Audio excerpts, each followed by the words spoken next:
Hello अस्सलाम वालेकुम दोस्तों। तो यार क्या हाल है। आज की इस वीडियो में हम डेप्रिसिएशन 2013 का ये जो सेक्शन सी का जो लॉन्ग क्वेश्चन आया था डेप्रिसिएशन 2013 में regular intermediate second year Karachi board, इसका ये क्वेश्चन आज समझेंगे कि किस तरह सॉल्व हुआ। ठीक है, तो जाहिर सी बात है अगर ये एक लॉन्ग में आया है तो ये इसका सिर्फ एक पार्ट तो नहीं होगा, इसमें एक्चुअली तीन पार्ट है, part A, part B, part C. ठीक है, अब इन तीनों पार्ट में अलग अलग मेथड से हमने डेप्रिसिएशन कैलकुलेट करना है। ठीक है, तो पार्ट ये तो हमारे पास सामने है और इसी तरह ये पांच पार्ट हमारे पास बी की रिक्वायरमेंट्स हैं। जिस तरह आप देख पा रहे हो, पार्ट ए, ये रहा part B and then part C. ठीक है, so first we will solve part A and then we will solve part B and then we will see how part C solved. ठीक है, so let's get start with the video.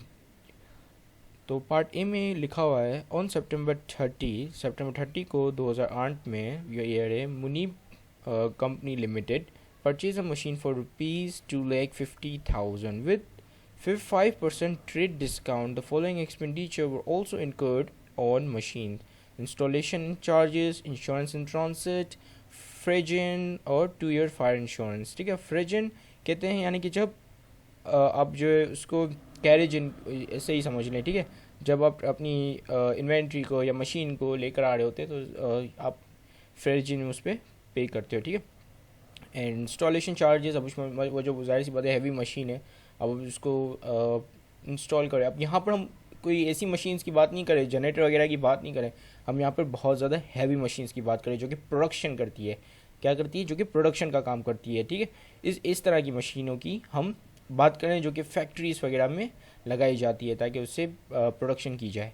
ठीक है, तो जाहिर सी बात है इतनी बड़ी हैवी मशीन है तो उसको लाने के चार्जेस भी लगेंगे। ठीक है, उसके इंस्टॉलेशन चार्जेस भी लगेंगे, उसको जो हम इंस्टॉल करेंगे, ठीक है, उसको भी उसके भी चार्जेस होंगे। ठीक है, इंश्योरेंस उसके ऊपर इंश्योरेंस भी। अब इंश्योरेंस इन ट्रांसिट का मतलब होता है कि जो ये जो ट्रांसपोर्टेशन जो उसकी हो रही थी या जो शिपिंग हो रही थी, फॉर एग्जांपल हम किसी और मुल्क से मंगवा रहे थे ये मशीन। ठीक है, अब बीच में हमारे पास यहाँ पे रिस्क होता है कि ऐसा नहीं वो शिप डूब जाए और हमारी मशीन भी उस शिप के साथ ही डूब जाए।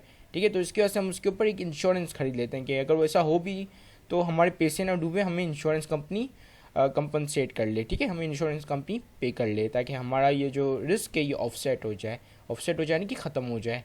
ठीक है, तो इसकी वजह से हम उस मशीन की इंश्योरेंस भी करवाते हैं। ठीक है, अब इंश्योरेंस कराएंगे तो जाहिर सी बात है कॉस्ट है कि हमें कुछ प्रीमियम देना पड़ेगा उनको। ठीक है, इंश्योरेंस के कुछ प्रीमियम्स होते हैं जो पे करने पड़ते हैं। तो that is insurance in transit and 2 year fire insurance. अब 2 ईयर फायर इंश्योरेंस ये भी अलग से है, जहाँ पे मशीन्स हम रख रहे हैं या जहाँ पे हमारी जो हैवी मशीन इंस्टॉल्ड हुई है, अब ऐसा नहीं वहाँ पर फायर लग जाए। ठीक है, सो हमने उसकी भी इंश्योरेंस ले ली। हो सकता है कि जिस जगह पे या जिस फैक्ट्री में हम मशीन लगा रहे हैं वो फैक्ट्री में कोई ऐसे केमिकल्स हों जहाँ जिसमें जो है फायर लगने के चांसेस ज़्यादा हों। ठीक है, तो जितना ज़्यादा चांसेस होंगे उतना ज़्यादा हमने प्रीमियम पे करना पड़ेगा। इंश्योरेंस वालों की ये पॉलिसी होती है, वो देखते हैं कि जितना ज़्यादा उनको इंश्योरेंस एज अ मैं इंश्योरेंस मेकर जो है यहाँ पे बात कर रहा हूँ कि जो इंश्योरेंस कंपनी वाले होते हैं वो देखते हैं कि हमें जिस जगह पे ज़्यादा रिस्क होता है वहाँ से ज़्यादा प्रीमियम उठाते हैं। ठीक है, अब यहाँ पे फायर लगने के चांसेस ज़्यादा हैं तो वो यहाँ से ज़्यादा पैसे उठाएंगे। ठीक है, अब जहाँ पे कम होंगे चांसेस वहाँ पे जाहिर सी बात है कम उठाएंगे, तो जितना रिस्क होगा उतना रिटर्न होगा। ठीक है, इन शॉर्ट।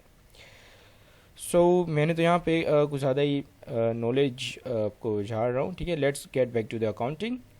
अब it is useful life is its useful life, यहाँ पे यूज़फुल लाइफ 10 ईयर है, उसकी जो यूज़फुल लाइफ है वो 10 ईयर है। द रेजिडुअल वैल्यू, रेजिडुअल कहते हैं स्क्रैप वैल्यू को या सेवेज वैल्यू को। ठीक है, यानी कि वो वैल्यू जिस जो समझे कि पूरा माल जब ख़राब हो जाए, मतलब पूरा माल चल चल के डेप्रिशिएट हो जाए तो उस माल की क्या वैल्यू होगी। ठीक है, फॉर एग्जांपल एक चेयर है। ठीक है, अब इस चेयर में से मैं सब कुछ हटा दूँ, उसका फॉर्म वगैरह हर चीज़ हटा दूँ, वो पूरी पुरानी हो जाए, उसके बाद उसकी क्या वैल्यू बचेगी, दैट इज़ स्क्रैप वैल्यू। ठीक है, इसको हम रेजिडुअल वैल्यू भी कहते हैं, इसको हम सेवेज वैल्यू भी कहते हैं। ठीक है, एस्टिमेटेड ऑफ ₹75,000, उस मशीन की जो स्क्रैप वैल्यू यानी कि जब हम कबाड़ में उसको भेजेंगे तब उस हमारे पास हमें 75,000 पीस वहाँ से रिसीव्ड होंगे। ठीक है, the companies accounting year ends on 31 December each year. ठीक है, अब उनका अकाउंटिंग ईयर जब एंड होता है कि उस महीने होता है 31 दिसंबर को होता है। ठीक है, कैलकुलेट रिक्वायर्ड, अब रिक्वायरमेंट क्या है, calculate the cost of machine, record the purchase of machine, calculate the amount of depreciation December 31st 2008 और 2009 का निकालना है, ठीक है, यूजिंग स्ट्रेट लाइन मेथड। अब स्ट्रेट लाइन मेथड से निकालना है, ठीक है। सो स्ट्रेट लाइन मेथड में हम क्या करते हैं, स्ट्रेट लाइन मेथड में हम सिंपली, सबसे आसान मेथड है, हम सिंपली जो कॉस्ट आती है ना मशीन की उसको माइनस करते हैं उसकी स्क्रैप वैल्यू से, फिर जो वैल्यू आती है ना उसको हम डिवाइड कर देते हैं उसकी लाइफ से, यानी कि 10 ईयर्स से, ठीक है। तो कुछ हम ऐसा ही करेंगे, लेकिन इससे पहले हमें कॉस्ट ऑफ मशीन नहीं पता, तो इससे पहले हम कॉस्ट ऑफ मशीन निकालेंगे, ठीक है। अब यहाँ पर लिखा हुआ है ये तो सिर्फ परचेज प्राइस है कि 2,50,000 में हमने परचेज किया था, 5% ट्रेड डिस्काउंट भी लगा था, ठीक है, ठीक है। अब ट्रेड, यहाँ पे दो तरह के डिस्काउंट होते हैं, एक होता है ट्रेड डिस्काउंट और दूसरा होता है कैश डिस्काउंट। अब ट्रेड डिस्काउंट वो डिस्काउंट होता है जो हम बार्गेनिंग करा के लेते हैं, ठीक है। फॉर एग्जांपल मैं गया मशीन वाले के पास, मैंने कहा भाई ये 2,50,000 की मशीन है, तो ये आप मुझे 2,50,000 में नहीं, मैं 2,40,000 तक अफोर्ड कर सकता हूँ, आप मुझे 2,40,000 पे दे दें, ठीक है। सो दैट्स मीन कि उसने मुझे 10,000 का ट्रेड डिस्काउंट दिया। अब कैश डिस्काउंट क्या होता है, कैश डिस्काउंट जब भी हम मशीन लेते हैं ना, हम उस वक्त पेमेंट नहीं करते हैं, हम क्या करते हैं, हम बोलते हैं भाई अभी हमें ये मशीन दे दो, हम आपको 1-2 महीने में पेमेंट कर देंगे, ठीक है। तो फिर वो बंदा बोलता है ठीक है मैं मशीन ले लो, लेकिन अगर आपने विद इन 1 मंथ पे किया तो मैं आपको कैश डिस्काउंट दूंगा 2%, 3%, ठीक है। तो वो कैश डिस्काउंट होता है, ठीक है। चलिए अब हम कॉस्ट ऑफ मशीन निकालते हैं। तो जैसा कि आप देख रहे हैं यहाँ पर हम इस तरह, मतलब इस तरह इसका स्ट्रक्चर होता है। पहले हम कंप्यूट करते हैं, पहले हम नेट कैश प्राइस निकालते हैं, उसके बाद हम उसमें जो कॉस्ट इनकर्ड होती है, ठीक है, उस मशीन को यहाँ तक लेकर आने में जो कॉस्ट इनकर्ड हुई, यानी कि जो कैपिटल एक्सपेंडिचर्स हुए, वो सब हम उसमें ऐड कर देते हैं। अब अगर आपको नहीं पता कैपिटल एक्सपेंडिचर और रेवेन्यू एक्सपेंडिचर में क्या फ़र्क है, ठीक है, रेवेन्यू एक्सपेंडिचर बेसिकली वो एक्सपेंसेस होते हैं जो कि हम डे टू डे बिजनेस को रनिंग करने के लिए अकर कर रहे होते हैं, ठीक है। अब यहाँ पर और कैपिटल एक्सपेंडिचर वो एक्सपेंडिचर होते हैं, सिंपली वो एक्सपेंडिचर होते हैं जो कि या तो फिर मशीन को सेफली यहाँ पर लेकर आएँ, या तो फिर वो मशीन की इफ़िशियंसी बढ़ा दें, या तो फिर मशीन की लाइफ बढ़ा दें। तो उसकी वजह से हम उस एक्सपेंडिचर को मशीन में ही एडप्ट कर लेते हैं, ठीक है। तो यहाँ पर हम जो यहाँ पे जो आप एक्सपेंसेस देख रहे हैं सारे कैपिटल एक्सपेंडिचर हैं, ठीक है। अब हमें पता है कि भाई हमने मशीन कितने की, लिस्ट प्राइस कितने की थी मशीन की, 2,50,000 की, हमने उनसे 5% ट्रेड डिस्काउंट मांग लिया, ठीक है, बार्गेनिंग करके ट्रेड डिस्काउंट ले लिया। तो 2,50,000 का जब हम 5% निकालेंगे तो हमारे पास ये 12,500 आ जाएंगे, जो कि हमारा डिस्काउंट है, ठीक है। 12,500 जब हमने 2,50,000 में से माइनस किया तो हमारे पास गया 2,37,500, ठीक है। फिर अब यहाँ पर आप क्वेश्चन में देखो कि हमारे पास इंस्टॉलेशन चार्जेस हैं, ठीक है। ये भी मशीन की क्या इंस्टॉल करने, तो जाहिर सी बात मशीन की मेंटेनेंस हो गई और मशीन अच्छी तरीके से रन करेगी, अगर प्रॉपर्ली इंस्टॉल होगी तो प्रॉपर्ली काम करेगी, तो मशीन की इफ़िशियंसी बढ़ रही है, ठीक है, इंस्टॉलेशन चार्जेस से, ठीक है। सेकंड, इंश्योरेंस इन ट्रांजिट, हमारी मशीन सेफली लेकर आ रही है, मतलब सेफली आ रही है, so that again adds up our machine value, ठीक है। फिर फ्रेजिन यानी कि वही हम इंश्योरेंस, यानी कि इंश्योरेंस का मतलब ये हुआ ना कि हम इंश्योर करें कि वो सेफली आ जाए। फ्रेजिन यानी कि शिपिंग फीस, जो हमारी मशीन यहाँ पर आ रही है, ट्रांसपोर्टेशन का खर्चा हम यूजुअली एडप्ट कर लेते हैं, ठीक है। अब इसकी मिसाल मैं आपको इस तरीके से देता हूँ कि जब अभी भी आप सोफ़ा लेने जाते हो एक दुकान से, ठीक है, गौर से सुनना, ठीक है। सोफ़ा लेकर आया कितने का, 30,000 का, लेट सपोज, ठीक है। अब आपका पड़ोसी बोलता है कि आप कितने का ये सोफ़ा लेकर आए, तो आप बोलोगे कि भाई मैं ये 30,000 का लेकर आया हूँ। वो पड़ोसी उसी वक्त जेब से 30,000 निकालता, बोलता है ये लो 30,000 मुझे दे दो ये सोफ़ा। क्या आप, मैं आपसे ये क्वेश्चन पूछता हूँ, क्या आप वो सोफ़ा भेजोगे अपने पड़ोसी को 30,000 में? So the answer is no. Why? Because आप जो सोफ़ा लेकर आए हो उसको ट्रांसपोर्टेशन की भी तो आपको चार्जेस आई, आपको आपके पड़ोसी को तो उसको लेकर ही नहीं आना पड़ा दुकान से, ठीक है, सुजुकी वाले को पैसे देने ही नहीं पड़े। तो आप फॉर एग्जांपल सुजुकी वाले को आपने 10,000 या सॉरी 10,000 बहुत होते हैं, 1,000 रुपये दिए, ठीक है।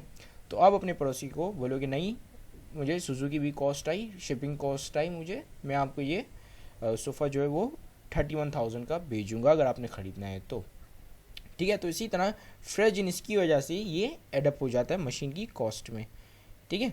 और 2 ईयर फायर इंश्योरेंस, ये जो कि ये हमारा रेवेन्यू एक्सपेंडिचर है, क्योंकि ये आपकी जो फ्यूचर की जो अनसर्टेनिटी है, क्योंकि इस ये एक्सपेंस को अकर करने से आपकी जो मशीन की इफ़िशियंसी तेज़ नहीं हो जाएगी, ना ही मशीन की लाइफ तेज़ हो जाएगी, ठीक है। बस ये आपको फायर से बचाएगा, फायर की अनसर्टेनिटी से बचाएगा, तो ये मशीन के अंदर एडप्ट नहीं हो रहा, तो फायर इंश्योरेंस आप एडप्ट नहीं करोगे क्योंकि ये रेवेन्यू एक्सपेंडिचर है, ठीक है। सो यहाँ पर हमने इन तीनों एक्सपेंस को, इंस्टॉलेशन चार्जेस, फ्रेजिन और इंश्योरेंस इन ट्रांसिट, इन तीनों का जब हम एडप्ट कर दिया तो ये हमारे पास बन गया 37,500, ठीक है।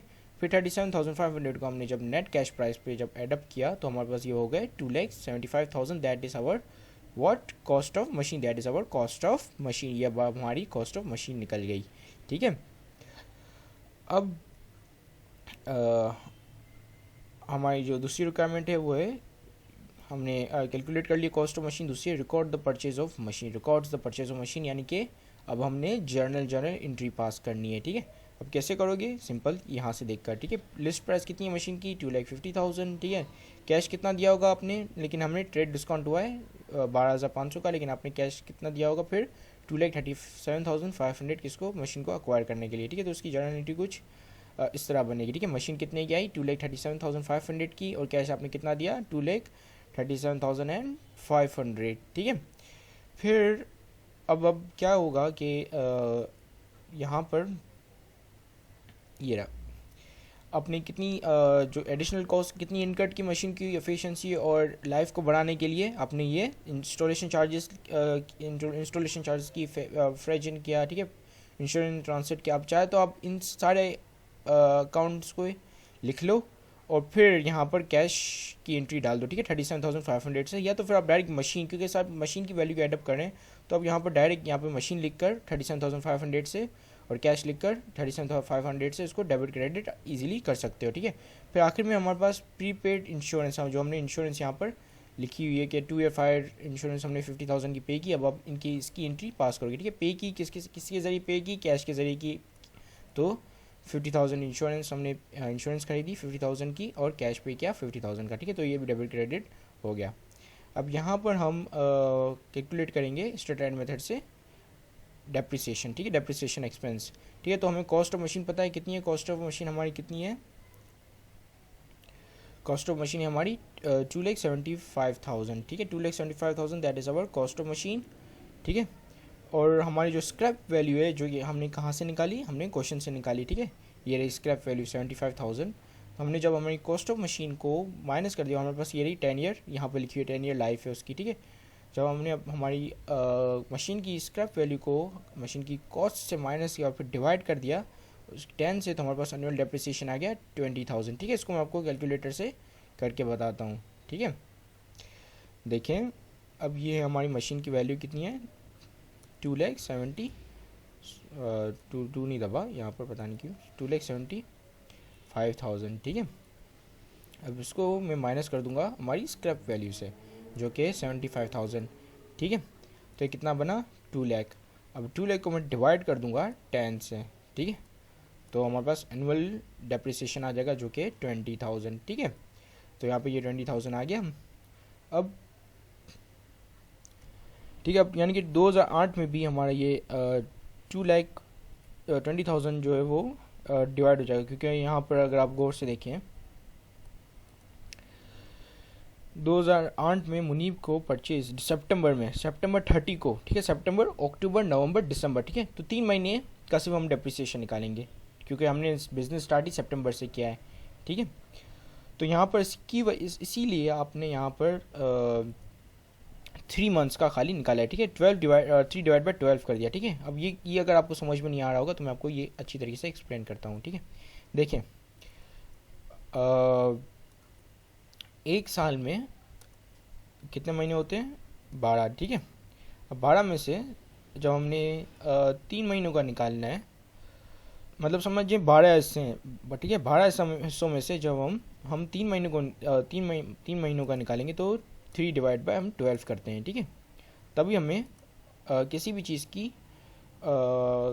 चीज़ का अगर 12 महीनों से उसको डिवाइड मतलब निकालना हो तो हम उसको जैसे फॉर एग्जांपल 20,000 है तो 20,000 मल्टीप्लाई बाय 3 डिवाइड बाय 12 करेंगे, तो यानी कि अगर 20,000 महीने में निकलने थे, मतलब साल में निकलने थे, ठीक है, 20,000 को जो हमने 12 में से डिवाइड कर दिया, फिर मल्टीप्लाई करो 3 से, तभी भी आपको पास यही आंसर आएगा, ठीक है।